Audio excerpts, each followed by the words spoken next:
On va prendre juste quelques minutes pour prier, pour recommander ces instants entre les mains du Seigneur, parce que nous sommes là pour faire bien plus que partager la parole, mais nous sommes là aussi pour être transformés par cette parole, nous exposer à l'action de l'Esprit au travers du partage de ce soir. Et comme j'aime à le dire, il faut se voir comme si tu es dans une douche et que le Saint-Esprit va t'arroser pour te purifier, mais une bonne douche fraîche qui va aussi te rafraîchir et te faire du bien. Et c'est vraiment mon objectif dans le partage de ce soir, que ce soit un moment de communion, un moment de réflexion, un moment d'illumination aussi, parce que les ténèbres, ce n'est pas seulement la sorcellerie, les ténèbres, c'est aussi l'ignorance ou une mauvaise connaissance de la volonté de Dieu par rapport à nos vies. Donc, on veut se soumettre à l'action du Saint-Esprit ce soir. Et je bénis la présence d'un chacun et de chacune, car je crois que si tu as préparé ce rendez-vous, c'est un rendez-vous avec ton Dieu qui te connaît, qui connaît tes besoins par rapport à ta vie sentimentale, à ta vie relationnelle, à ta vie émotionnelle. Nous parlons de couple, mais je sais qu'il y a des célibataires, il y a des personnes déjà engagées, il y a des vieux couples, il y a des personnes qui pensent peut-être à quitter le mariage. Donc, il faut que chacun puisse recevoir de Dieu ce que Dieu a préparé pour lui. Nous ne nous approchons pas ce soir pour tirer ce qu'on veut, mais disposons nos cœurs ce soir pour recevoir ce que Dieu a préparé pour chacun d'entre nous.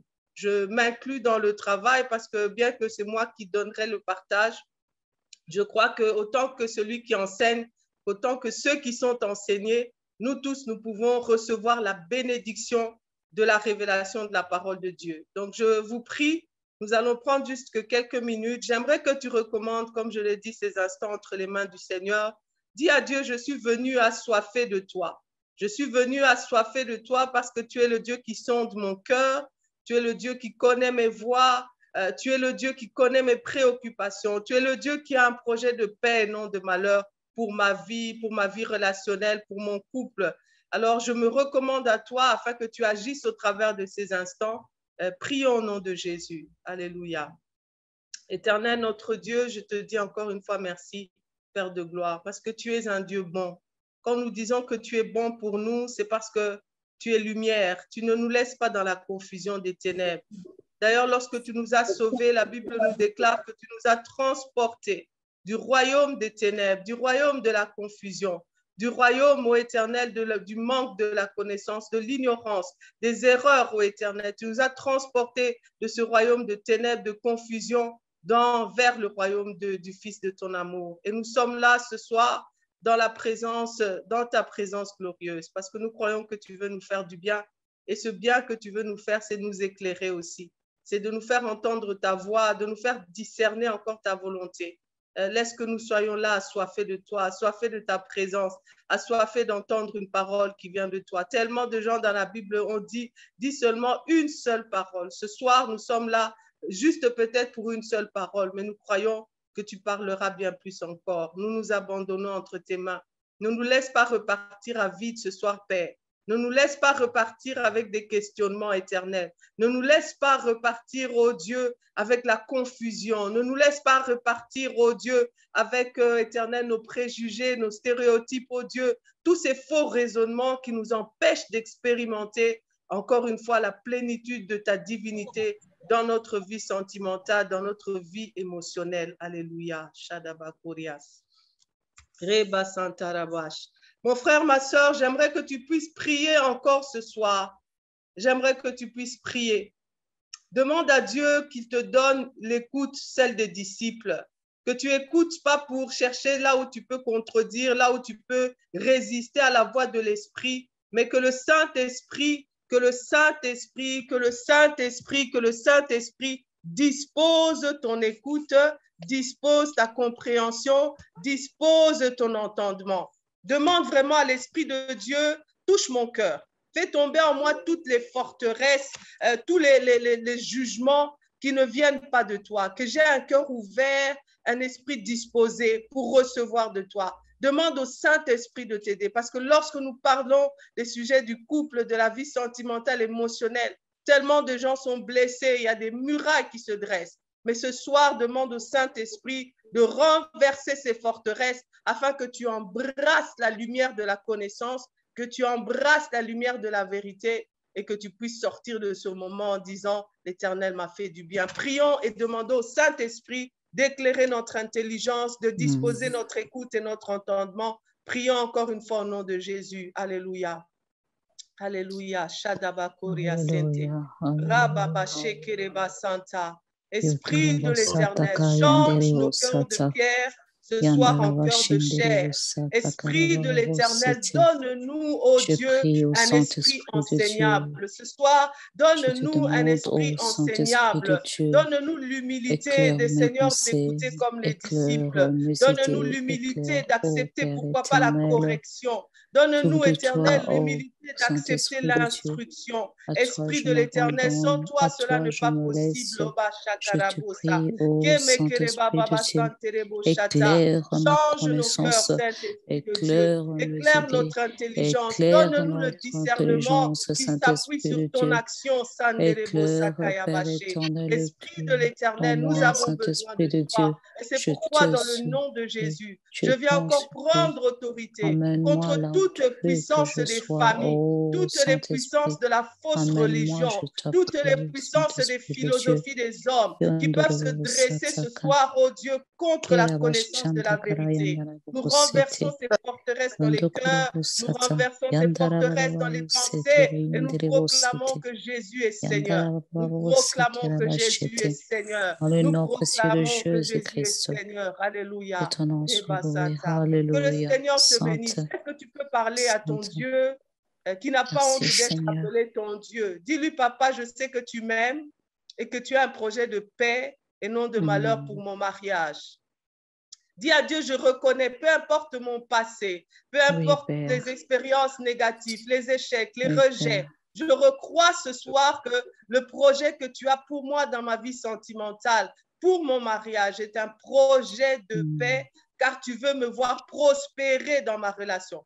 Dis à Dieu, je le crois ce soir et j'accepte encore ton plan. Dis à Dieu, ce soir, j'accepte ton plan. J'accepte le schéma. J'accepte le scénario. Et je viens embrasser encore cela. Je viens déclarer, dis-le ma soeur, mon frère, parce que même déclarer ces choses-là, c'est déjà renverser le diable qui a fait dresser de l'amertume, un esprit de vengeance, de colère dans le cœur de plusieurs personnes. Ce soir, renversons ces forteresses juste en déclarant que tu sais en qui tu as cru. Tu sais que ton Dieu a créé le mariage pour ton bonheur, pour te voir prospérer, pour t'aiguiser afin que tu lui sois utile sur cette terre des hommes. Déclare-le. Oui, Seigneur, nous le croyons. Nous encore célibataires, ceux qui sont déjà mariés, les jeunes mariés, les gens qui ont 10 ans, 15 ans de mariage. Ce soir, nous le déclarons. Le mariage n'est pas une institution faite des mains d'hommes. Nous le déclarons, c'est un mystère qui vient de toi. C'est une bénédiction qui vient de toi. Et c'est dans le mariage encore que tu veux nous voir prospérer à tous égards. Et c'est pourquoi nous te disons merci pour cette bénédiction que tu as fait notre partage, oh Dieu, par grâce. Nous déclarons et confessons ce soir que lorsque tu as fait le mariage, tu as vu que cela a été bon. Tu as vu que cela a été bon. Tu as vu que cela a été bon. Et pourquoi nous refusons ce soir le mensonge de l'ennemi qui a rendu le mariage amer, qui a rendu le mariage inutile, qui a rendu le mariage un accessoire. Nous refusons ce mariage ce soir. Et sera un mariage reçu, fondé en toi, le roc joyeux et triste. Je prie, ô Père éternel, que tu sois, Père éternel, le seul qui commence. C'est là au nom de Jésus-Christ. Thank you, Jesus. Merci, Seigneur. Un instant entre tes mains. Donne gloire à ton nom, Seigneur. Donne gloire à ton nom, Seigneur. Abba, Papa, donne gloire à ton nom, Seigneur. Donne gloire à ton nom. Tout, Seigneur, oh Dieu, qui peut s'être élevé dans nos vies, tombe ce soir, oh Dieu. Que seul Jésus soit exalté. Que seul Jésus soit exalté. Que seul Jésus soit exalté.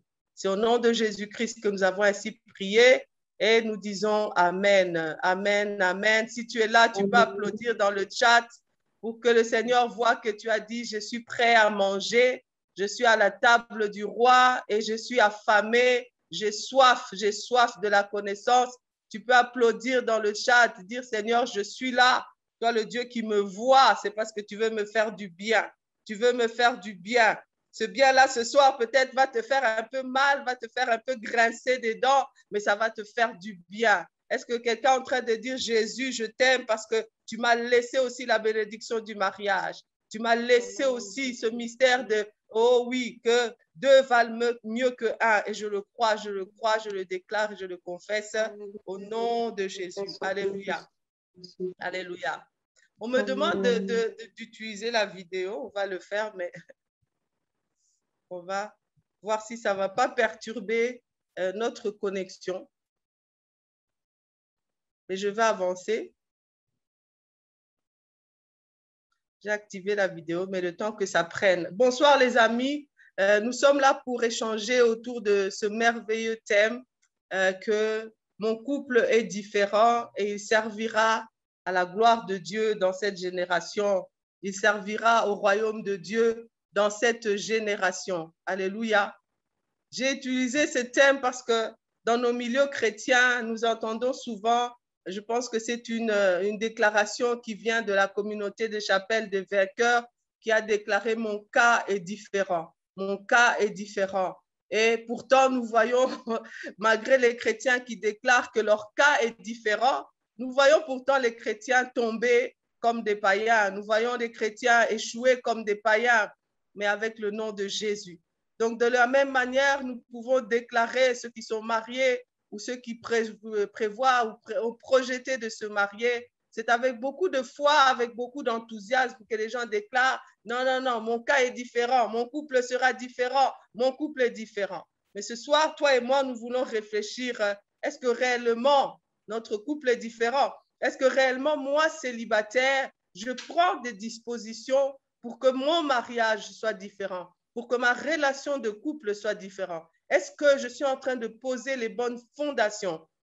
Parce qu'on ne peut pas s'attendre à récolter des bons fruits quand on ne sème pas la bonne semence, quand on ne travaille pas la semence dans la bonne terre. Il n'y a pas de magie. La nature nous enseigne ces choses et le monde spirituel fonctionne aussi de même. Donc, on ne peut pas récolter un mariage qui est épanoui, un mariage équilibré, un mariage béni et donc un mariage qui sert à la gloire de Dieu dans sa génération si on n'a pas pris le temps. Dès déjà, quand on est célibataire, beaucoup de gens commencent à réfléchir aux bases quand ils ont identifié la personne avec qui ils veulent se marier. Mais je pense que c'est déjà un peu trop tard. Il faut déjà y réfléchir quand on est célibataire et qu'on croit à la bénédiction du mariage. Quelles sont les semences, quelles sont les graines que je dois porter en terre afin que dans mon couple, ces graines-là puissent porter des bons fruits, afin que mon couple soit utile à la gloire de Dieu. Ce soir, nous sommes là pour apprendre. Je sais qu'il y a toute catégorie de personnes. Je n'assume pas que je suis en train de parler à des chrétiens qui n'ont jamais reçu d'enseignement sur le mariage, sur la vie de couple.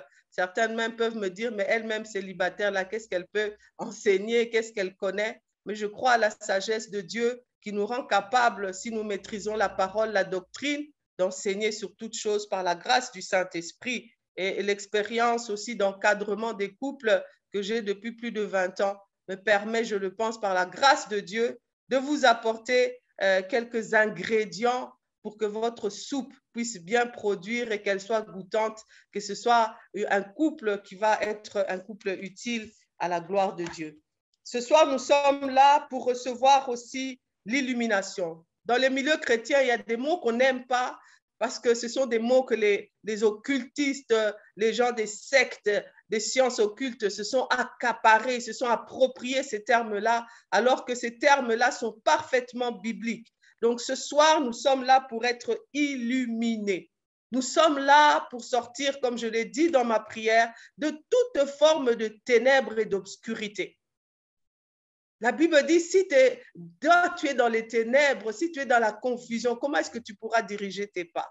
Et beaucoup de gens sont dans la confusion, sont dans l'ignorance, sont dans la mauvaise connaissance par rapport à ce qui est la vie des relations, ce qui est la vie de couple. Et c'est pourquoi nous voyons malheureusement des gens pleins de l'esprit qui parlent en langue, mais qui échouent dans le mariage. Des gens qui, quand ils étaient célibataires, ils étaient conquérants, mais dans le mariage, ce sont des destinées brisées. Donc, nous sommes là pour être éclairés par la parole de Dieu, être éclairés par l'instruction du Saint-Esprit, parce que derrière chaque enseignement, il y a une instruction de Dieu. Faisons très attention lorsque nous sommes au contact de la parole, de ne pas être dans les émotions, dans les sensations et de passer à côté de l'ainsi dit l'Éternel, de l'instruction qui donne la vie, de l'instruction qui nous permet d'être dans la position spirituelle pour voir cette parole justement se matérialiser en nous. Tu peux être dans un espace où on prêche la parole de Dieu, mais tu ne perçois pas l'instruction et tu passeras à côté, tu diras, ah, c'était une prédication sans puissance. Non, ce n'est pas le problème de la prédication, c'est plutôt la disposition de ton cœur, la disposition de ton esprit à recevoir, à percevoir l'instruction de Dieu derrière le message et derrière le messager. C'est là la dimension prophétique de l'enseignement. Ce soir, nous sommes là donc pour être illuminés afin de pouvoir marcher dans la réalité des promesses bibliques liées au mariage. Nous ne pouvons pas penser que le mariage, le bonheur du mariage, la réussite du mariage repose sur des éléments établis par les hommes.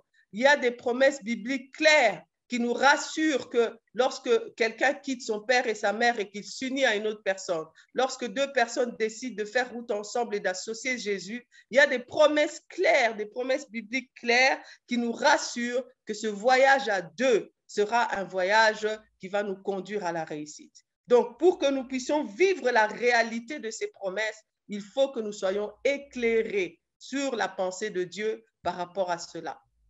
Tu peux avoir 10 000 versets bibliques, mais sans jamais vivre la réalité de la parole de Dieu. Et c'est la pauvreté de nos églises aujourd'hui où les gens ont bloqué la Bible, ils l'ont lu 46 fois d'année en année, ils peuvent te lire tous les versets bibliques, mais ils n'expérimentent pas la parole de Dieu. Il n'y a pas la manifestation de la vérité de la parole de Dieu dans leur réalité. Je veux que tu comprennes ça. La parole de Dieu est la vérité, elle est un absolu. Mais malheureusement, nous voyons que dans la vie de plusieurs, et c'est se remarque aujourd'hui dans les vies de couple, les vérités, la vérité des promesses de Dieu par rapport au mariage ne semble pas être une réalité pour beaucoup de gens. Beaucoup de chrétiens célibataires n'arrivent pas à se caser, n'arrivent pas à identifier comment accéder même à cette bénédiction du mariage. Et c'est parce que nous n'arrivons pas à nous approprier la réalité des promesses de Dieu. Sans la connaissance, on ne peut pas dire que ce soit ton ministère, que ce soit ton couple, que ce soit tes affaires, que ce soit ta carrière professionnelle. Sans la connaissance, personne ne peut arriver dans la dimension où ces domaines de ta vie dans lesquels Dieu te plante, Dieu te déploie. Personne ne peut atteindre les dimensions de la gloire de Dieu, d'être utile au royaume sans la connaissance. Je précise ici, quand je parle de la connaissance, je parle d'un système construit et structuré de la parole de Dieu. Je ne parle pas des enseignements dispersés, glanés à gauche, à droite, allant de séminaire en séminaire, des enseignements parsemés où il n'y a pas de logique, il n'y a pas une construction logique, et donc ça ne permet pas aux chrétiens d'être édifiés et perfectionnés. Le but des 5 ministères, c'est bien d'édifier et de perfectionner. Donc, lorsque nous donnons des enseignements aux chrétiens par rapport à leur vie sentimentale, à leur vie émotionnelle, lorsque nous enseignons les gens, nous les préparons au mariage, c'est important que ce soit des enseignements structurés. Structurés. Nous avons dans les églises ce qu'on appelle des préparations au mariage, mais ces préparations au mariage, parfois, ne sont pas des enseignements structurés. Ce ne sont pas des enseignements qui sont construits comme un système de transmission de vérité pour que les gens puissent expérimenter cela. Donc, ce soir, nous sommes là pour recevoir cette connaissance. Nous sommes là pour être éclairés. Et c'est très important que ces enseignements aient comme base la parole de Dieu. Tu vas me dire, il n'y a rien de nouveau dans ce que tu dis là, parce que mon cas est différent. Nous tous là, nous avons suivi les enseignements des couples dans nos églises. Certains sont des pasteurs, ils donnent ces enseignements. Où est-ce qu'elle est la différence? La différence, c'est que beaucoup d'enseignements, surtout par rapport aux hommes et aux femmes, et je parle plus des hommes, on n'enseigne pas les hommes à aller dans le modèle du mariage, le modèle du mari excellent. Personne ne peut être bien enseigné sur le mariage. Aucun homme ne peut bien être enseigné sur le mariage si on ne lui explique pas comment Christ aime et sert son Église. Personne ne pourra, aucun chrétien, homme, ne pourra jamais être un bon mari, bon dans le contexte et la définition biblique, s'il n'a pas compris comment Christ aime et sert son Église. Parce que la référence pour le couple, le mari prend son modèle de Jésus. Le mari prend son modèle de Jésus. Quand il est dit aux hommes, aimez vos femmes comme Christ a aimé son Église, nos enseignements de couple devraient prendre les hommes, les faire asseoir et leur expliquer comment Christ a manifesté son amour à son Église, comment Christ a servi son Église, comment Christ s'est donné pour son Église, comment Christ a ressuscité pour son Église. Tant qu'un homme chrétien n'est pas capable de nous expliquer ces choses-là, il n'est pas prêt à être marié. Reconnaissons ce soir que la connaissance est un processus continu. Nous connaissons en partie, au fur et à mesure, nous ajoutons la connaissance, mais c'est très important, je parle aux célibataires qui sont là, si tu es conscient que là où tu es, tu veux te marier, mais tu n'as aucune idée de vraiment Jésus. Comment est-ce que Jésus a aimé l'Église? Comment est-ce que Jésus sert l'Église? Comment est-ce qu'il continue, il a servi, il continue de servir l'Église? Si tu n'as pas une idée claire et qu'à partir de cette vérité, tu ne sais pas transposer ça dans ta réalité, que partant de cela, de cette façon dont Jésus a aimé son Église, dont Jésus a servi son Église, moi, en tant que futur mari, c'est comme ça que je vais servir ma femme, c'est comme ça que je vais servir mon mari. Il est impossible pour une femme chrétienne aujourd'hui qu'elle prétende être prête au mariage si elle n'a pas compris comment Christ s'est soumis à Dieu, comment Christ s'est livré pour qu'elle puisse obéir au commandement de la soumission dans son mariage. C'est très important. Soyons disposés ce soir à apprendre sans être meurtris. Qu'est-ce que ça veut dire? Souvent, nous écoutons la parole de Dieu et dès lors que ça touche nos blessures, dès lors que ça touche nos faiblesses, on se braque et on commence à écouter avec un esprit de critique et un esprit de jugement. Je prie encore ce soir, si ce que je vais dire va aller te titiller quelque part, va aller te faire grincer des dents quelque part, va aller te faire t'exposer à la voix de l'ennemi qui va te dire de quoi elle parle. Est-ce qu'elle sait même de quoi? Refuse cette voix ce soir. Dispose ton cœur. Dispose ton cœur. Je prie que ce soir, tu sois disposé à écouter sans te sentir humilié. Parce que la parole de Dieu a le pouvoir de corriger, a le pouvoir de redresser. Et c'est ça l'autorité de la parole. Donc, qui que tu sois qui suit cet enseignement ce soir, s'il y a des choses que je vais dire qui vont te toucher, mais te mettre mal à l'aise, et l'ennemi va venir te dire, elle n'a pas le niveau pour te corriger. Elle n'a pas la capacité pour te corriger. Déclare comme Pierre, comme Jésus, loin de moi, Satan.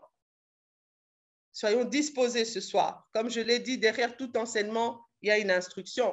Et si tu écoutes comme écoute un disciple, peut-être le Seigneur t'a envoyé ce soir, non pas pour écouter pour toi parce que ton couple n'a pas de problème, mais pour recevoir afin d'aller édifier d'autres personnes. Écoutez religieusement, écoutez avec un esprit de discernement afin d'avoir encore de quoi rajouter à tes enseignements lorsque tu vas encadrer des futurs mariés ou lorsque tu vas encadrer des couples. Nous sommes une génération qui n'avons pas peur de déclarer que nous allons vaincre les puissances des ténèbres pour réussir dans le mariage. Ici, je parle autant aux célibataires qu'aux couples déjà mariés. Nous sommes conscients qu'il y a une attaque satanique de haut niveau contre le mariage, l'institution du mariage et encore plus l'institution du mariage dans le corps de Christ. L'institution de mariage dans le monde avec tous ces mouvements féministes, les mouvements LGBT, toutes ces lois qui sont votées à gauche et à droite, reformulant le cadre de la famille, etc. C'est une attaque contre l'institution du mariage parce que si tu veux détruire la famille, il faut détruire d'abord l'institution du mariage. Mais nous le voyons aussi que c'est une attaque contre le mariage dans le corps même de Christ. Nous sommes dans une génération où les couples chrétiens, le taux de divorce chez les chrétiens est autant, si pas plus même, que chez les païens. Il y a un problème et c'est plus qu'un problème, c'est une attaque de l'ennemi.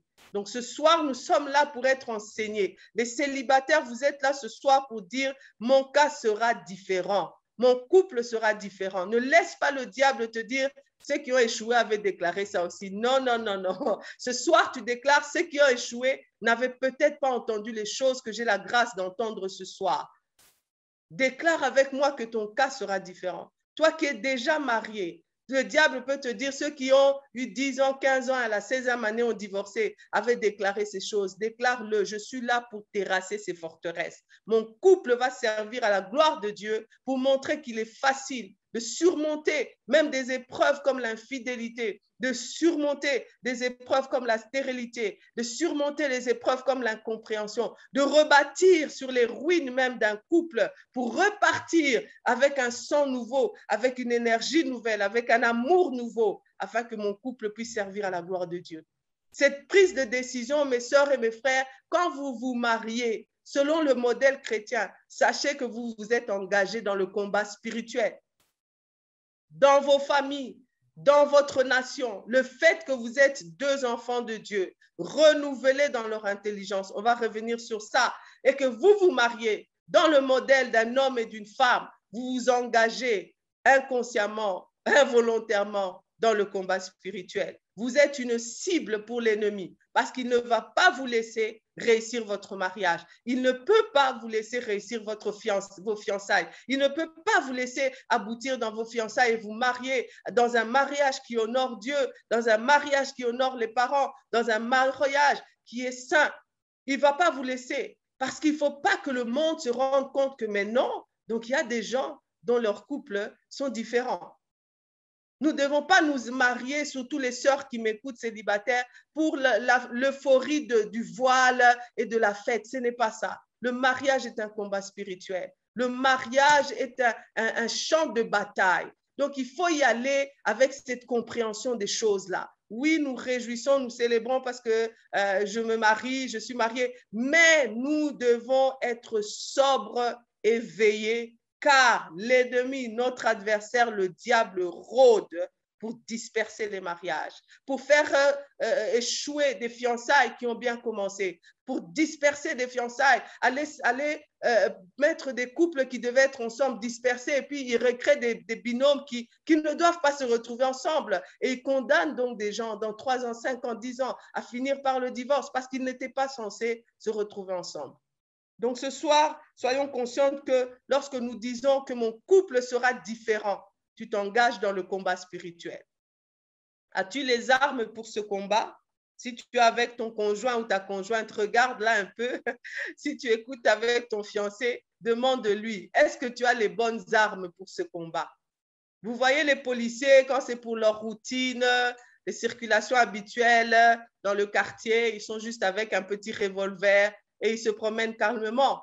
Mais dès lors qu'on leur dit qu'il y a une prise d'otage, la tenue même du policier change.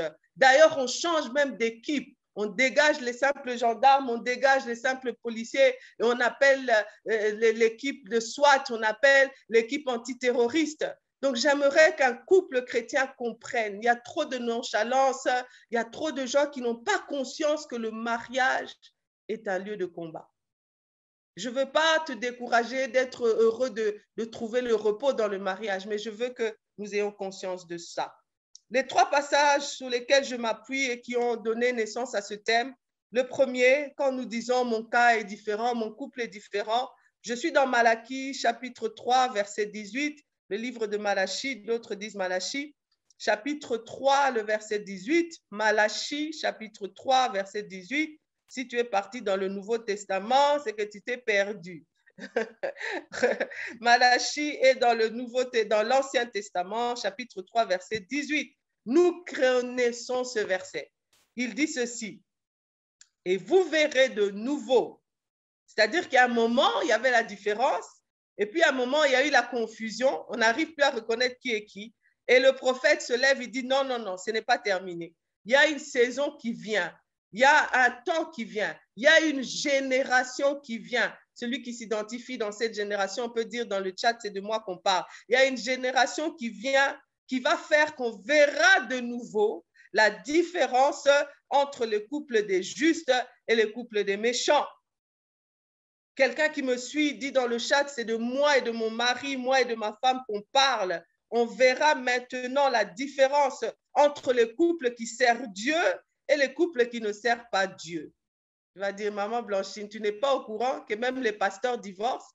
Est-ce que ce n'est pas des couples qui servent Dieu? Nous allons parler de ces choses. Vous verrez de nouveau la différence. Vous verrez de nouveau la différence. Donc, la différence est une réalité. 1 Pierre le dit, nous sommes une race élue, un peuple mis à part, peculiar people, comme on dit en anglais, un peuple mis à part. Donc, la notion de la différence est la notion qui est le bien fondé même des enfants de Dieu. Un enfant de Dieu est différent dans tout. Il est différent de tout. Dans ta manière de t'habiller, dans ta manière de parler, dans les valeurs morales dans ta société, même au sein de ta famille, on doit voir que toi, tu es différent. Avant même que toi, tu ne le proclames, c'est là même notre nom de chrétien. On avait vu les gens se comporter d'une manière et on a vu des gens qui se comportaient différemment. Et on les a appelés, ceux-là sont des petits Christ, ce sont des gens de Christ, ce sont des chrétiens. Donc, tu ne peux pas être chrétien sans être différent. Alors, nous voulons voir dans cette génération cette différence, dans nos couples aussi. Actes chapitre 13, le verset 36. Actes chapitre 13, le verset 36. On nous parle de David. David, après avoir en son temps servi au dessein de Dieu, est mort et a été régné à ses pères et a vu la corruption. Donc, nous connaissons tous l'histoire de David. Actes chapitre 13, 36, nous connaissons tous la vie de David. Et nous savons que David était l'homme selon le cœur de Dieu. Et ce verset nous dit que non seulement il a été roi, il a fait des exploits, mais le Seigneur, la parole nous dit que la vie de cet homme, ses exploits, ses échecs, ses remontées, tout ça a servi au dessein de Dieu. Ce mot-là, dessein, est un gros mot dans les milieux chrétiens. Nous ne le comprenons pas bien. Nous pensons que le dessein de Dieu, c'est la prophétie. Non, c'est le surnaturel, c'est le miraculeux. Non, le dessein de Dieu, c'est juste toi qui vis la vie que Dieu a prévue. C'est ça le dessein de Dieu. Tu n'as pas besoin d'une prophétie pour connaître le dessein de Dieu. Tu n'as pas besoin d'un rêve puissant, des anges qui t'apparaissent pendant la nuit. Le dessein de Dieu, c'est qu'il veut que tu puisses servir à sa gloire, que tu puisses servir au royaume dans ta génération, dans tout ce que tu entreprends. Et mon dernier verset, je le prends dans 2 Timothée. 2 Timothée, chapitre 2. 2 Timothée, chapitre 2, le verset 19 à 21. 2 Timothée, chapitre 2, verset 19 à 21. La Bible dit ceci. Néanmoins, le solide fondement de Dieu reste debout. Je suis dans 2 Timothée chapitre 2, versets 19 à 21. Néanmoins, le solide fondement de Dieu reste debout. C'est-à-dire, nous sommes dans une génération, nous sommes à la fin de temps où beaucoup de fondements sont renversés. Nous savions, tout le monde était conscient qu'il y a des choses qui étaient immorales. Aujourd'hui, elles sont validées même par des lois. Elles sont entérinées dans la constitution des pays. Mais nous savions que c'était immoral. Il y a des fondements qui sont ébranlés. Nous voyons aujourd'hui des pasteurs homosexuels. Nous voyons aujourd'hui des serviteurs, des servantes de Dieu qui ont reformaté comment est-ce qu'un couple doit vivre. Mais la parole de Dieu nous dit que le solide fondement de Dieu, lui, il reste debout. Avec ces paroles qui lui servent de sceau, le Seigneur connaît ceux qui lui appartiennent. Je prie que tu sois celui que Dieu connaît comme lui appartenant. Parce que je prie que tu ne sois pas cette personne qui dit « je suis de Dieu », mais lorsque Jésus te regarde, te dit « je ne te connais pas ». Lorsque tu demandes à Dieu « je vais vivre tes bénédictions dans mon couple », je veux voir tes promesses, les promesses bibliques sur le mariage, être mon partage dans ma relation, dans mon mariage. Et le ciel te dit, mais tu es qui? Toi, tu es un enfant du dehors. Toi, tu n'es pas un enfant de la promesse. Ce soir, je prie que réellement que le Seigneur te connaisse et sache que tu lui appartiens. La Bible dit, quiconque prononce le nom du Seigneur qui s'éloigne de l'iniquité. La partie qui m'intéresse pour ce soir, c'est celle-ci. Dans une grande maison, il n'y a pas seulement des vases d'or et d'argent, mais il y a aussi des vases donc de bois et de terre. Les uns sont des vases d'honneur et les autres sont d'un usage vil. Est-ce que nous pouvons extrapoler et dire que dans le corps de Christ, dans l'Église, il n'y a pas seulement des mariages d'or, des mariages de gloire, des mariages qui servent à la gloire de Dieu, qui servent au royaume, mais nous voyons aussi malheureusement des mariages de bois et de terre, des mariages qui dégoûtent les autres de se marier, des mariages qui remettent en question les fondements de la sanctification, les fondements du couple homme et femme, des mariages qui te remettent en question les fondements de femmes, soyez soumises, des fondements de mari, aimez et servez. Nous le voyons, il y a des mariages comme ça. Ils se disent chrétiens, mais ce sont des mariages de bois et de terre. Il est dit que les mariages qui sont d'or et d'argent, ce sont des mariages d'honneur, tandis que les autres sont d'un usage vil. Je crois que si ton couple est un mariage d'honneur, c'est ce mariage qui sert à la gloire de Dieu. Tandis que si ton couple est un mariage d'usage vil, c'est un mariage qui sert à la gloire de l'ennemi. La Bible nous dit que l'ennemi, il vient pour dérober, pour détruire et égorger. Il y a des gens qui se sont mariés à des conjoints, à des conjointes, des hommes de Dieu qui étaient pleins de l'esprit, qui aimaient le Seigneur. Ils ont épousé des femmes qui, dans le mariage, ont égorgé, ont détruit tout ce qu'ils avaient comme crainte de Dieu. Il y a des femmes qui étaient passionnées du Seigneur, passionnées de la vie, mais elles ont épousé des hommes et le mariage est devenu pour eux un mariage qui a détruit, brisé des rêves, brisé des destinées. Mon cas est différent.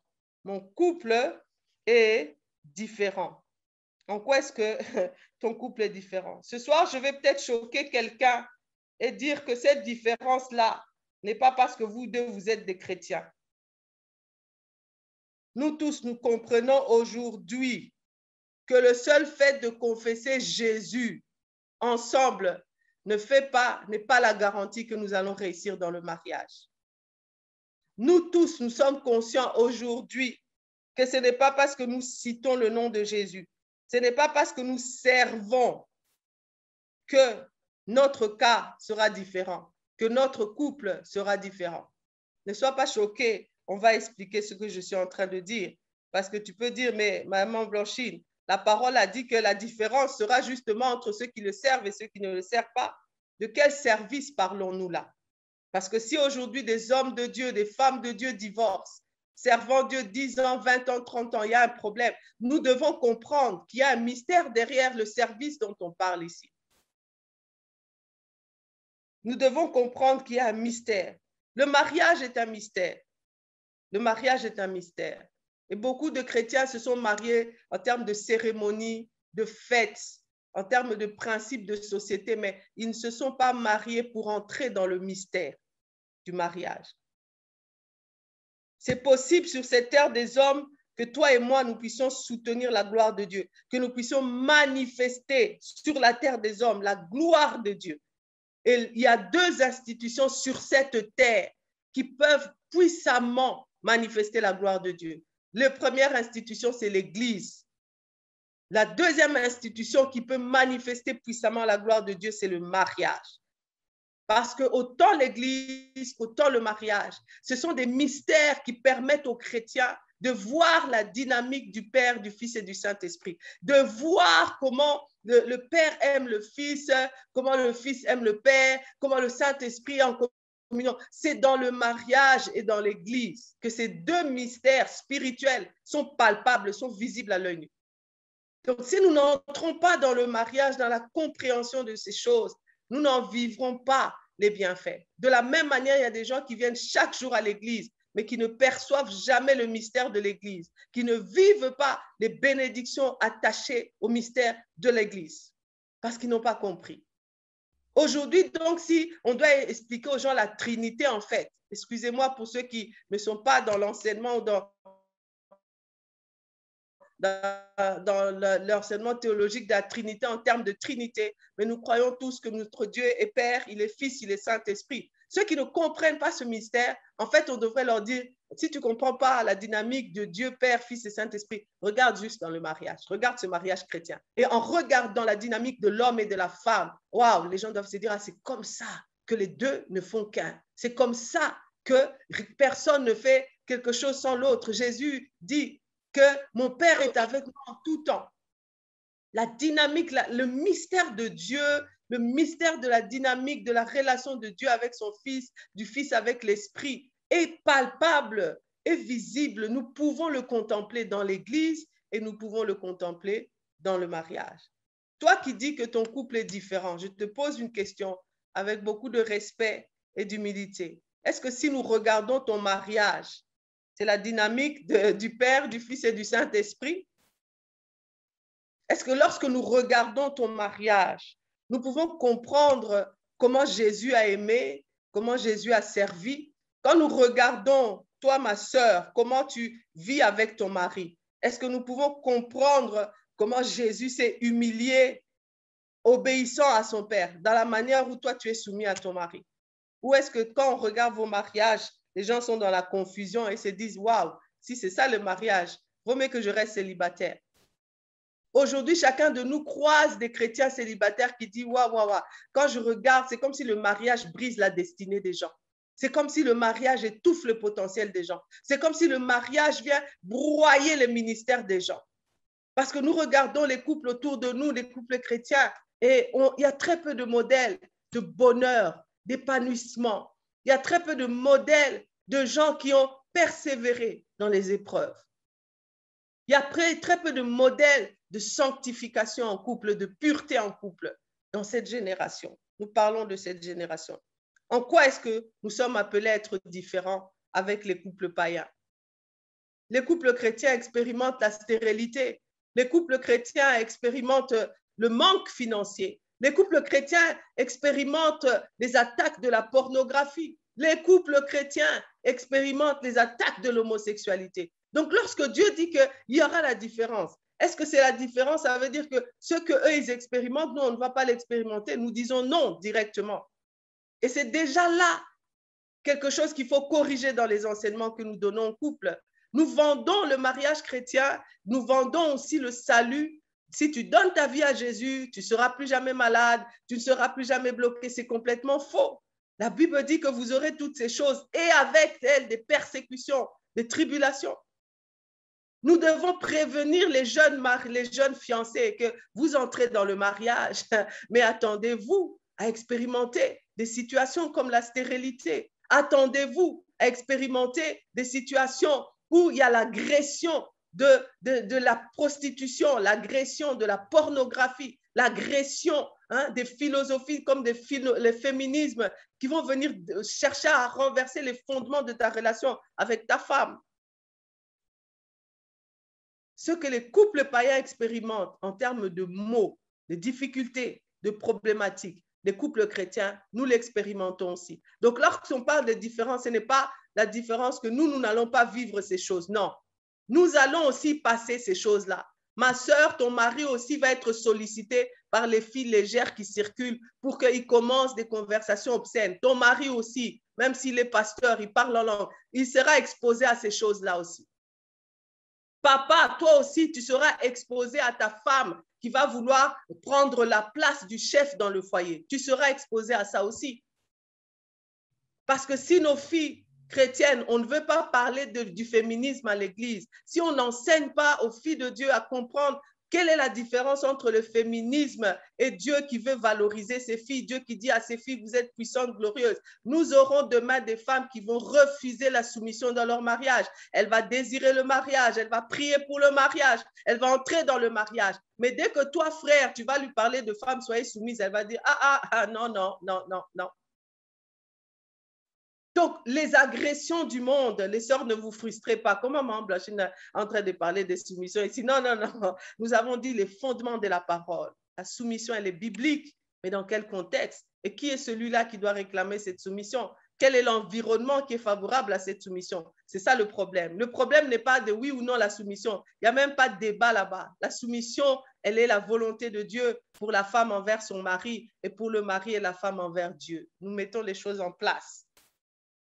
Donc, qu'est-ce qui est en fait cette différence-là? Aujourd'hui, les chrétiens zélés, on voit un frère célibataire zélé pour Dieu, mais pas, il fait un mauvais choix. Nous voyons des filles de Dieu enflammées, enflammées, enflammées pour le Seigneur, mais elle va épouser un païen. Elle va épouser un païen. On se demande, mais comment cette sœur qui a aimé le Seigneur, zélée pour Dieu, comment elle va choisir un homme qui n'a pas Dieu dans sa vie, qui ne mettra jamais Dieu comme priorité dans sa vie, qui ne pourra pas être une couverture spirituelle pour elle, parce que cet homme-là sera le sacrificateur de sa maison, le chef de sa maison. Comment elle fait ce choix-là? Il y a un problème. Alors, c'est quoi? Quel est cet élément sur lequel nous pouvons dire que nos couples sont différents? Je vais avancer rapidement. Cette différence-là, elle est à toutes les dimensions de l'homme. Lorsque souvent nos enseignements à l'Église préparent les couples au mariage, on les prépare spirituellement et tout ça, mais on ne fait pas un travail de déconstruction. J'appelle ça un travail de déconstruction. Parce que les gens pensent que parce qu'il craint Dieu, il a donné sa vie à Jésus, il sert à l'Église, il est prêt au mariage. Non, non. Quand on dit que le vieil homme doit mourir, cet homme vieux qui doit mourir n'était pas seulement esprit. Cet homme aussi, il y avait une âme, il y avait un cœur. Et très peu de célibataires, les célibataires qui m'entendaient, vous devez travailler sur votre âme. Vous devez travailler sur votre cœur. Vous devez aller déchiffrer là-bas pour être réellement une bénédiction pour votre conjoint. Aux couples qui m'écoutent, si vous regardez, la Bible dit d'où viennent les querelles, d'où viennent les dissensions. La Bible dit c'est de nos mauvais cœurs, de nos mauvais cœurs.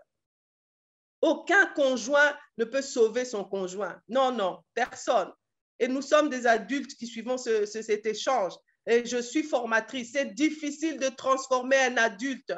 C'est difficile. Même Dieu sait que le cœur de l'homme, de l'adulte, il est tortueux. C'est compliqué. Il dit qu'il est facile d'ôter la folie dans l'enfant. Mais c'est difficile de changer un adulte qui a bâti sur sa vie sur un système de mensonges, qui a bâti sa vie sur des philosophies, des pensées erronées, qui a bâti sa vie sur de la religion, qui a bâti sa vie sur une mauvaise compréhension de la parole de Dieu. Et si tu fais l'erreur d'épouser une telle femme, d'épouser un tel homme, malgré qu'il parlera en langue, tu vas voir l'enfer dans ta maison chaque jour. Nos cœurs. Mon couple sera différent parce que moi, j'aurais fait un travail sur moi-même avant de prétendre être le bonheur de quelqu'un. J'ai dit tout à l'heure, la connaissance est un processus continu. Retenons aussi ce soir que la transformation est un processus continu. Il y a des filles, elles sont tellement naïves, quand elles épousent un frère, elles pensent qu'elles ont épousé un ange. Il y a des frères tellement naïfs, ils pensent que quand ils ont épousé une sœur, ils disent non, tu as épousé un homme et une femme en construction. Donc, nous devons déjà faire le gros du travail sur nous-mêmes. Il y a des gens, quand nous, les encadreurs spirituels, nous les regardons, ils peuvent avoir 30 ans, 40 ans, mais tu sais que cette personne-là n'est pas prête pour le mariage. N'est pas prêt pour le mariage. Il peut être financièrement stable, il peut être spirituellement béni, mais dans le cœur, son âme n'est pas prête à servir. Son âme n'est pas prête à aimer jusqu'à la mort. Son âme n'est pas prête à se dépouiller. Son âme n'est pas prête. Il y a des maris qui viennent de leur famille où ils ont observé des mauvais modèles de la dynamique d'un homme avec sa femme. Son père n'était pas un bon modèle. Et ce frère-là, ce n'est pas parce qu'il se convertit qu'il devient automatiquement un bon mari. Non, non, non, non. Et c'est ça l'erreur de plusieurs. Ce n'est pas parce que le frère atteint 25 ans, 30 ans, l'âge adulte, qu'il est prêt au mariage. Non. Est-ce que ton cœur, toi célibataire, est-ce que tu as pris conscience que j'ai des blessures émotionnelles? Les types de couples auxquels j'ai été exposée a tronqué ma perception du mariage. J'ai été exposée à des modèles de couples chrétiens qui ne sont pas conformes avec la parole de Dieu. Est-ce que tu es conscient de ça? Est-ce que tu es là en train de dire, Seigneur, j'ai vu des hommes qui ont été trop, c'est ça qu'ils vont dire, trop gentils. Basiba monela bango. Donc, ils disent, non, maintenant, moi, pour éviter que ma femme puisse dominer sur moi, je dois être méchant, je dois être dur, je dois être le chef. Non, non, non. Dis à Dieu, ce que j'ai vu n'était pas le bon modèle. Cet homme-là n'a pas joué son rôle. Il a été trop bonbon avec sa femme. Il n'a pas exercé l'autorité avec amour. Il n'a pas exercé l'autorité avec l'esprit. Et sa femme n'a pas gardé sa place d'être l'aide semblable, d'être une femme soumise. Et maintenant, ce déséquilibre que tu as observé, tu te dis, je vais être le contraire de ça. Alors que le contraire de ça est aussi mauvais que ce que tu as observé. Je vous dis, les amis, si chacun de nous faisait un examen de conscience, regarde les troubles et les problématiques des couples, les pasteurs qui me suivent, ce sont des gens qui ne se sont pas guéris de leurs blessures. Ce sont des gens qui ont nié. Il peut avoir une Jeep, avoir construit des villas, mais c'est une personne brisée.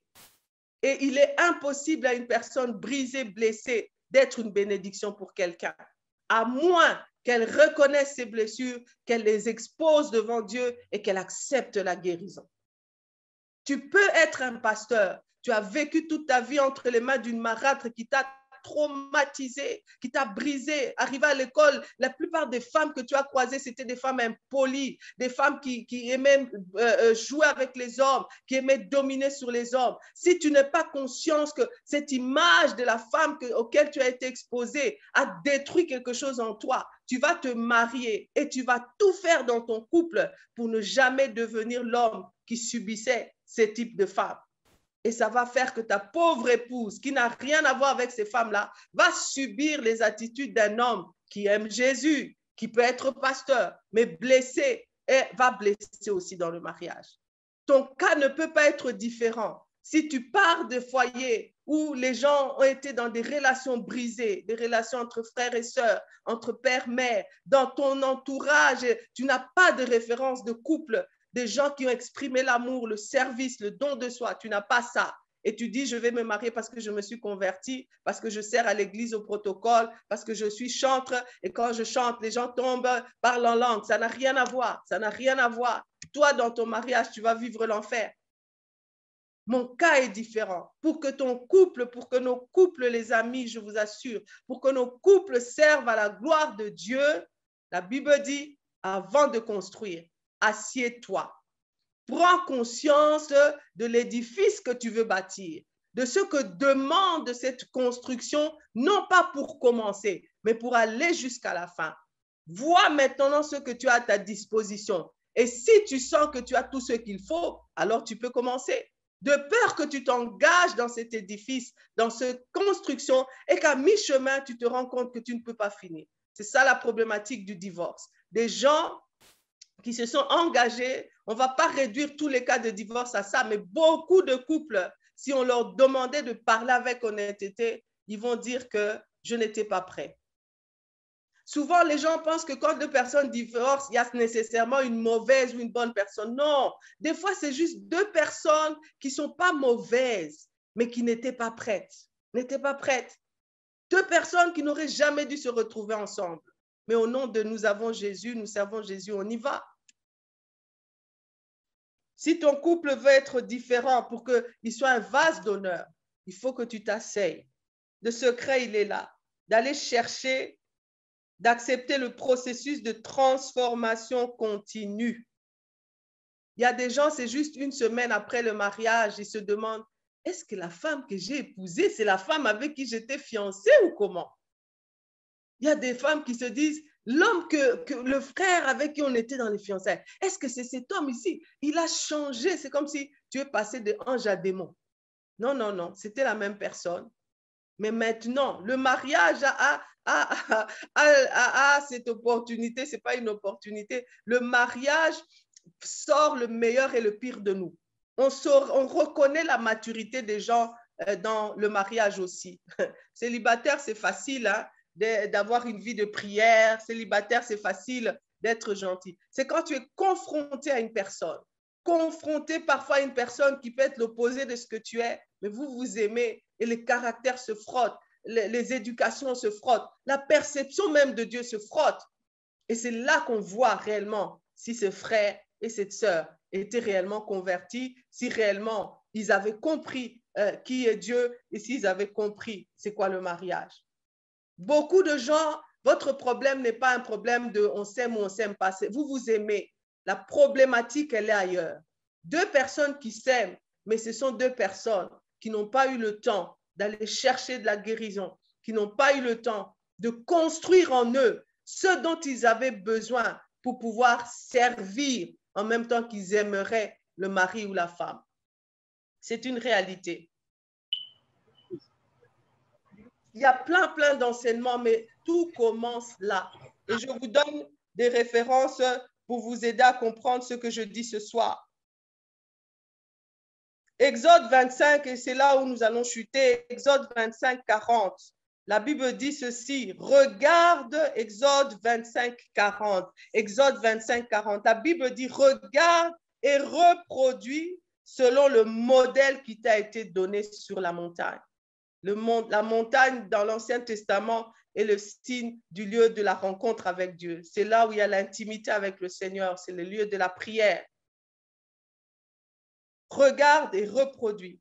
Je pose une question à toi, frère, qui veut te marier. Tu veux te marier, mais quel est le modèle que tu as reçu pour le mariage? À toi, ma soeur, qui dit non, j'ai 28 ans, j'ai 30 ans, l'âge a dépassé, je suis prêt à me marier. Quel est le modèle que tu as reçu et quel est le modèle que tu vas reproduire dans ton couple? Les couples qui sont déjà mariés, posez-vous la question. Le modèle que vous reproduisez dans votre couple, est-ce que c'est le modèle des hommes de ta tribu, le modèle des femmes de ta société, ou c'est le modèle qui nous a été donné par Jésus-Christ? Le modèle que nous avons reçu sur la montagne pour le couple qui est différent, pour le couple qui sert à la gloire de Dieu, c'est le modèle de ce mari qu'on appelle Jésus et c'est le modèle de cette épouse qu'on appelle l'Église. C'est ça le modèle qui nous a été donné. Alors, qu'est-ce que ce modèle nous enseigne? On peut voir comment Christ est entré dans le mariage avec son épouse. La première chose, Jésus s'est soumis à Dieu.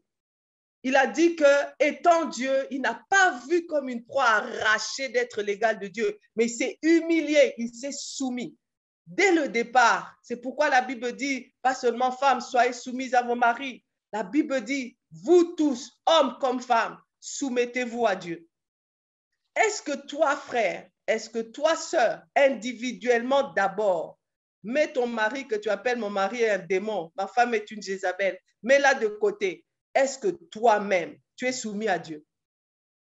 Mes sœurs, vous allez piquer des crises cardiaques si vous êtes là en train de fouiller le téléphone de votre mari et que votre mari commence à mettre des codes. Si ton mari fait semblant parce qu'il a peur de toi, ton mariage est condamné à échouer. Ou vous allez vivre des mariages d'apparence. Il faut que quand ton mari est sollicité, nous l'avons dit, même le pasteur le plus loin, il ne peut pas empêcher quelqu'un de lui envoyer un message sur Facebook des mauvaises images. Il ne peut pas empêcher ça. Donc, ce jour-là, si son mari a peur de toi, tu es foutu. Mais si ton mari a le réflexe de dire non à cette sœur, à cette fille, à cette Jézabel, parce qu'il est soumis à Dieu, votre mariage va servir à la gloire de Dieu. Ma sœur, si tu ne fais pas les choses parce que mon mari parle trop, mon mari va crier, si mon mari apprend, si tu ne fais pas des choses, ça veut dire qu'au fin fond de toi-même, si tu avais un mari gentil, bonbon, olinga kiomonela. Donc tu allais faire des choses pour dominer ton mari. Mais tu ne peux pas te donner cet espace-là parce que ton mari est très dur. Ça veut dire qu'en fait, tu vis le péché inconsciemment. La première chose qui fait que nous soyons des conjoints qui seront des bénédictions pour quelqu'un dans le mariage, nous sommes soumis à Dieu. Il y a des gens qui n'ont pas vécu le péché dans les fiançailles, tu les trouves là parce qu'il avait peur du pasteur. Comme le pasteur dit, ça c'est ma fille, j'ai beaucoup d'espoir pour ma fille. Donc la fille là, elle ne péchait pas parce qu'elle avait peur du pasteur. Elle ne péchait pas. Donc toi, frère, quand tu vas à la sœur Blanchine, c'est une fille qui craint Dieu. Alors que Blanchine, elle craint Dieu à cause du pasteur. Maintenant que tu l'épouses et puis vous allez habiter en Europe, tu t'étonnes. Oh, mais Blanchine Akin, elle n'était pas comme ça. Le pasteur est loin, elle peut vivre sa vie. Non. La première chose qui a fait que Jésus a réussi, il était soumis à Dieu. Il était soumis à Dieu. Donc, nous ne pouvons pas prétendre être différents des gens qui ont échoué, bien qu'ils avaient le nom de Jésus. Si nous ne regardons pas à nous-mêmes, est-ce que chaque jour, notre vie dans le secret, notre vie privée, notre vie loin des regards des gens, est-ce que nous sommes soumis à Dieu? Est-ce que le test même de la soumission à Dieu peut nous dire ça, le frère ici, s'il va se marier, l'échec est devant lui. Parce que c'est quelqu'un qui n'est pas soumis à Dieu. Il y a des sœurs qui se réveillent avec des maris impudiques. Non, ma sœur, c'est toi qui t'es réveillée. Cet homme a toujours été impudique. Mais il a caché le jeu. La Bible dit, ils ont l'apparence de la piété. Mais il réunit ceux qui en font la force. Je peux vous dire de témoins, je connais des hommes de Dieu qui publient sur Facebook, mariés à une seule femme, avec l'intention de le rester. Mais moi, je connais des jeunes filles que nous encadrons, que nous recevons en confession, qui sont les copines de ces pasteurs-là. Donc, cet homme-là qui n'est pas soumis à Dieu, tu penses qu'il peut paraître un bon pasteur, mais tôt ou tard, tu entendras des scandales que ton mari est dans des bêtises.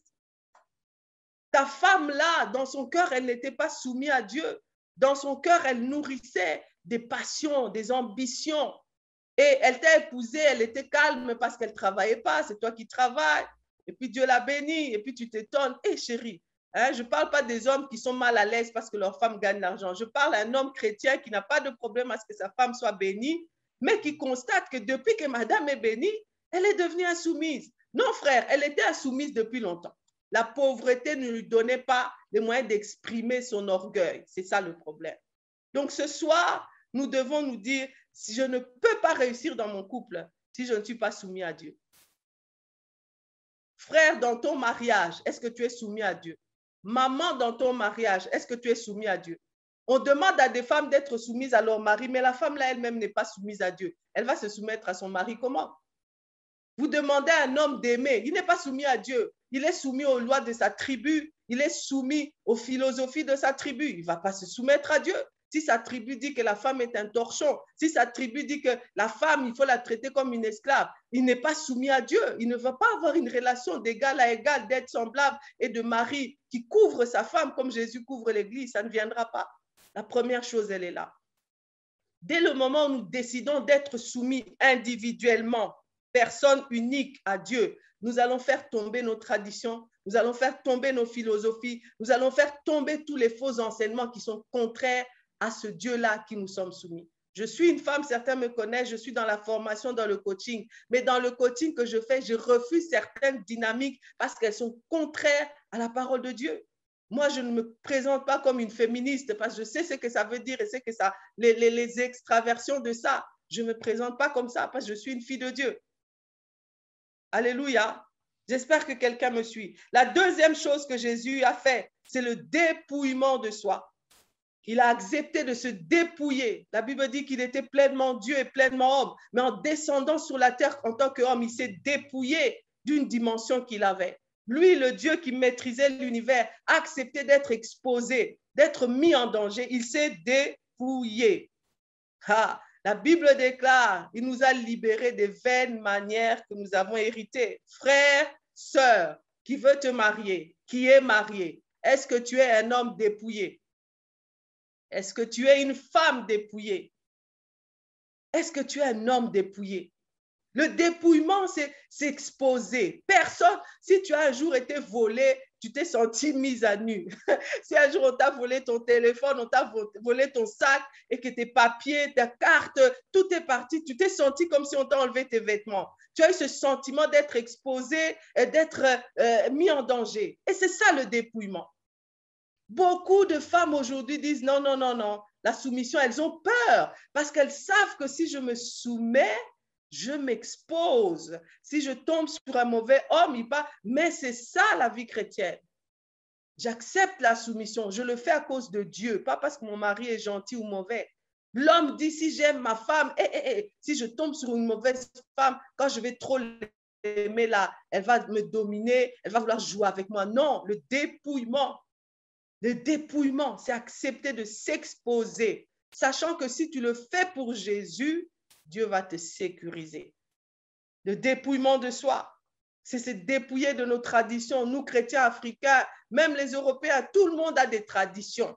Tout le monde a des traditions, tout le monde a des coutumes, que tu sois blanc, noir, jaune. Nous avons tous des traditions. Et beaucoup de nos traditions sont contraires à la tradition de notre royaume. Quand tu veux te marier, quand tu es marié, est-ce qu'avec ta femme, ce sont les principes bibliques ou ce sont ce que tu as appris dans ta tribu? Nous encadrons les femmes. Il y a beaucoup de femmes qui ont du mal à lâcher certaines choses parce que leurs mères leur ont dit, on leur a dit, les hommes, il faut faire attention, etc. Les hommes aussi de l'autre côté. On leur a dit, il ne faut pas donner le cœur à la femme. Quand tu donnes le cœur à la femme, non, nous ne pouvons pas réussir si on n'accepte pas de se dépouiller. Et je préviens les jeunes frères célibataires, tu as intérêt à bien prier. Les filles d'aujourd'hui, même les filles chrétiennes, ne sont pas prêtes à se dépouiller. Ah, c'est comme ça que j'avais dit, il y a une attaque de l'ennemi. Nous savons aujourd'hui que les femmes sont plus exposées au travail, aux opportunités, parce que le monde a voulu rétablir quand même cet équilibre, c'est qu'il y a une bonne chose. Mais il y a les déviations qui viennent derrière. Donc, si frère, tu vas chercher une fille qui n'est pas prête à se dépouiller, vous aurez des problèmes. Elle va être très, très gentille, soumise dans les fiançailles et dans le mariage, tu vas être étonné. Nous avons des hommes qui sont dans la rancune parce que justement, ces mouvements féministes, ils n'ont plus accès au travail parce qu'on dit la candidature féminine, candidat. Maintenant, lui, il n'a plus d'emploi, donc il nourrit cette rancune et il amène ça dans son foyer. Il est mal à l'aise. Dépouillement. La première chose, chacun de nous individuellement, d'être soumis à deux. Deuxièmement, nous devons nous dépouiller. Il faut aller vider. Tu dois mourir en toi-même. C'est très important. La troisième chose que Jésus a fait pour accomplir sa mission, c'est le revêtement de l'esprit. Revêtement de l'esprit. Je veux dire ici, je ne parle pas des dons spirituels. Je parle du revêtement de l'esprit. Je parle de la vie et du fruit de l'esprit. Nous connaissons tous des gens qui prophétisent, qui parlent en langue, mais qui n'ont pas la vie de Dieu. Donc, je ne parle pas que, frère, pour identifier la femme de ta vie, tu dois chercher celle qui prophétise, elle chante bien. Mais beaucoup de gens ont fait des erreurs en aimant les dons, en disant que ça, c'est une bonne femme. Alléluia.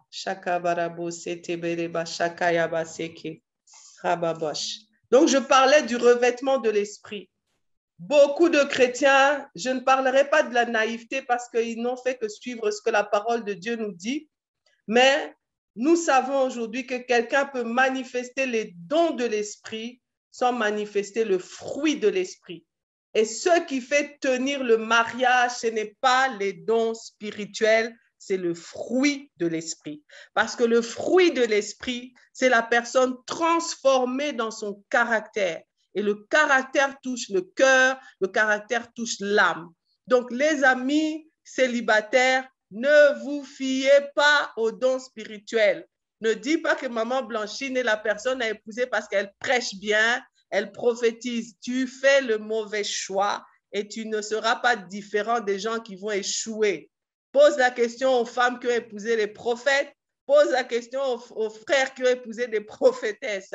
Les dons spirituels ne garantissent pas la maturité et l'équilibre émotionnel d'un chrétien, mais c'est le fruit de l'esprit. Parce que personne ne peut manifester le fruit de l'esprit comme la patience, la tempérance, l'amour, etc., sans être réellement transformé. Et c'est ces fruits-là qui feront que même quand ton mariage va expérimenter les mêmes choses que les païens expérimentent, comme les attaques, comme je l'ai dit, de la pornographie, quand vous allez être exposé à la stérilité, quand vous allez être exposé peut-être au chômage, à la maladie, quand ces choses-là vont venir secouer ton couple, vous ne résisterez pas parce que vous priez 3 heures, 4 heures, vous résisterez parce que chacun de vous manifeste le fruit de l'esprit. Et c'est un processus continu. C'est pourquoi le mariage, comme je l'ai dit, c'est un mystère glorieux de Dieu. Dieu, en créant le mariage, c'est pour que chacun de nous se dépouille de son égoïsme,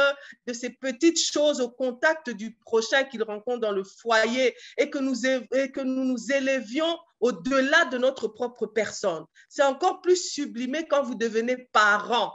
Il y a des choses que tu pouvais te permettre en étant célibataire, mais le mariage t'apprend la responsabilité. La parentalité t'apprend encore plus le sacrifice. En tant que parent, tu es capable de rester affamé pour que tes enfants mangent parce que tu es parent. Donc, comprenez que le mystère du mariage, ce n'était pas un lieu où la rencontre de deux personnes parfaites. Non, c'était la rencontre de deux personnes qui sont soumises à Dieu, prêtes à travailler sur elles-mêmes, prêtes à exposer leur faiblesse à l'autre parce que l'autre l'aime et tu n'as pas peur d'exposer ta faiblesse quand tu aimes, quand tu sais que tu es aussi aimé. Et ensemble, on va se frotter, on peut discuter, on peut être en colère, on peut dormir peut-être un jour sans se parler, mais les fruits de l'esprit vont travailler.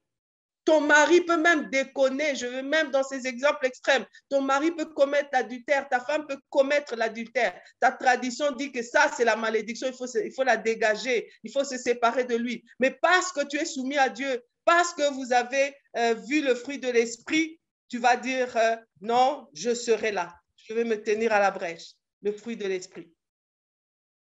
Par les dons spirituels, ton couple ne sera pas différent parce que toi, tu es monsieur prophète et madame, elle est prédicatrice ou elle est chantre de puissance. Non. Votre couple sera différent et il va servir à la gloire de Dieu parce qu'il y aura le fruit de l'esprit qui est manifeste. La dernière chose pour clôturer, c'est revêtir le cœur de serviteur. Il y a des gens qui servent dans nos églises, mais qui n'ont pas le cœur du serviteur.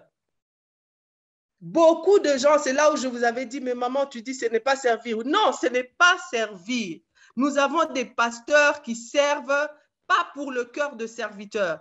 Ils servent pour la gloire, ils servent pour la renommée, ils servent pour créer les fanatiques autour d'eux. Donc, il sait que si je suis disponible pour prier pour mes fidèles, ils vont devenir attachés à moi, ils vont se sentir redevables, donc les dîmes vont venir, les dons, etc. Donc, le service n'est pas le problème. C'est le cœur avec lequel nous servons qui fait la différence. Donc, lorsque nous disons que pour réussir dans nos couples chrétiens, est-ce que nous servons avec un cœur de serviteur? Est-ce que dans mon couple, on en a encore à discuter qui fait la vaisselle, qui ne fait pas la vaisselle? C'est que vous n'avez pas encore le cœur de serviteur, papa. Et les frères ne vont pas dire amen. Les tâches ménagères ne sont pas instituées dans la parole de Dieu comme une doctrine. Non, non, non.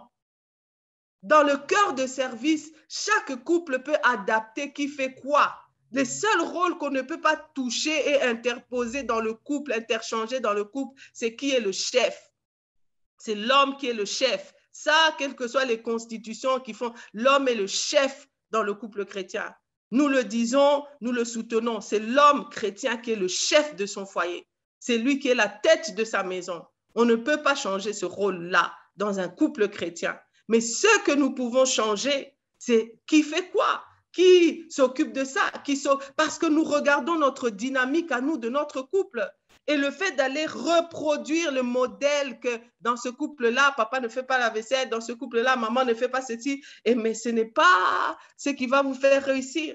Il y a des couples où des gens sont frustrés pour des tâches ménagères bêtes. Qui fait quoi? Tu n'as pas fait, tu es une mauvaise femme. Tu n'as pas fait, tu n'es pas un mari romantique. Et les frères célibataires, les filles d'aujourd'hui, pour que tu sois un vrai mari, il faut que tu fasses la vaisselle. Ma sœur, si pour toi le romantisme, c'est juste que ton mari va accepter de faire la vaisselle, tu es perdu. Non. Donc le cœur de serviteur, c'est d'aller comprendre le besoin de l'autre. C'est d'aller voir comment moi, je peux répondre aux besoins de ma femme. Comment moi, je peux répondre aux besoins de mon mari. Donc, tu ne peux pas être un bon serviteur si tu n'observes pas le besoin de l'autre, si tu n'es pas à l'écoute. Donc, quand tu te maries pour que ta femme prépare pour toi, lave la vaisselle, te donne le sexe, etc., tu ne vas pas réussir dans le mariage. Toi, ma soeur, si tu te maries pour que ton mari te donne des vêtements, te donne, vous allez échouer. Vous devez entrer dans le mariage avec un cœur de serviteur. Comment est-ce que je vais faire? Qu'est-ce que je peux donner à cet homme pour qu'il serve Dieu dans nos mariages? Et ici, on a enseigné mal beaucoup de femmes que pour être une bonne femme, tu dois dire oui à tout. Non, dans le cœur de service, une femme peut dire, chérie, ça, je ne suis pas d'accord. Parce qu'elle sait qu'en disant oui, comme les faux enseignements religieux disent que la femme, tu dois dire oui à tout, je ne t'aide pas.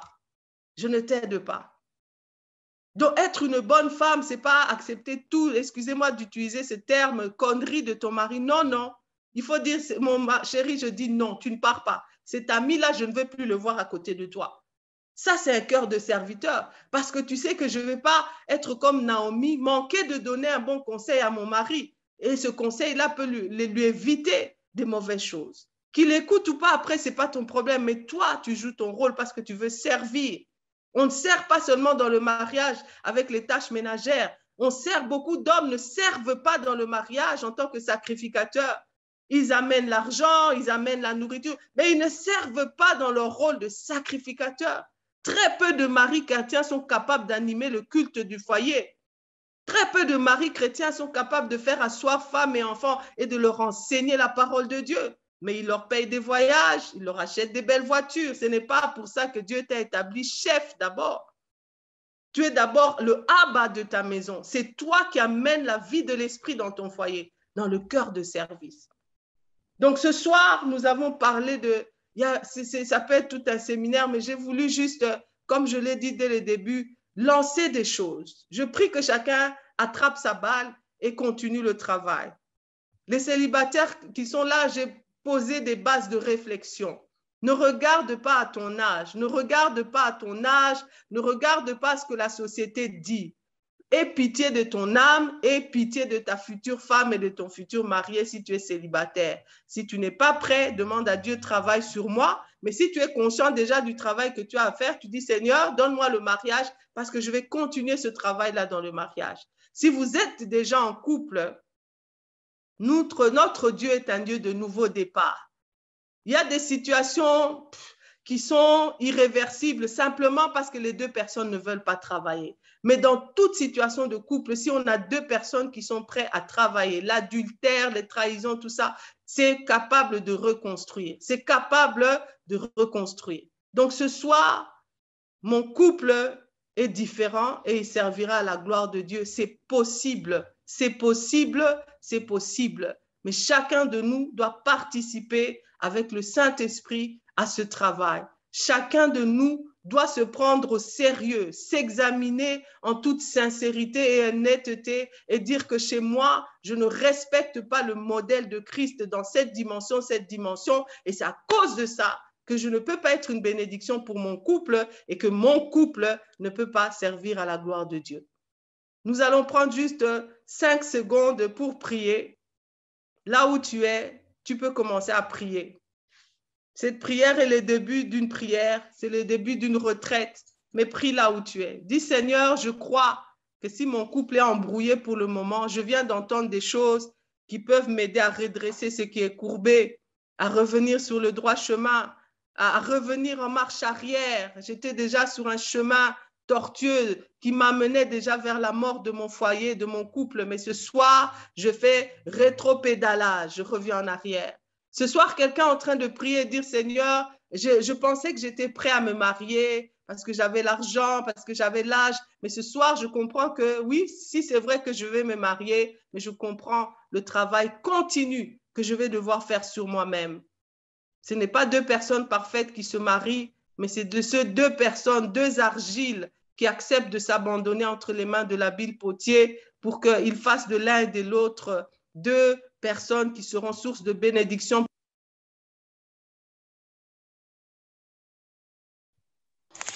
Merci Seigneur Jésus, merci, nous te disons un grand merci pour ta servante qui vient nous parler, Seigneur. Nous ne sommes pas dignes de parler au-devant de toi, Jésus. Nous ne pouvons rien, mais nous savons que tu es là pour nous, Seigneur. Merci pour ta volonté, merci pour ta parole, Jésus-Christ. Toi qui nous as dit, l'homme ne vivra pas seulement du pain. Aujourd'hui, ce n'est pas ta servante qui a parlé, mais c'est toi qui as parlé à travers ta servante, Seigneur. Oh Jésus, nous sommes reconnaissants devant de toi. Nous sommes reconnaissants devant de ta grandeur, Seigneur. Nous sommes reconnaissants devant de ta sainteté, Seigneur. Merci parce que toi, tu es digne. Merci parce que tu nous as parlé. Merci, l'homme de Galilée, parce que tu es là. Tu es présent, Seigneur. Qui pourra nous parler comme toi, Jésus. Qui pourra nous donner des directives comme toi, Jésus. Merci. Merci, ô Dieu d'amour, le Dieu d'Abraham, le Dieu d'Isaac. Nous te disons un grand merci, Jésus de Nazareth. Nous te disons un grand merci, l'homme de Galilée. Nous te disons un grand merci, le puissant de Jacob. Béni au-dessus ta servante, Seigneur. Donne-là toujours des révélations pour que nous soyons bénis, Jésus. Alléluia. Alléluia.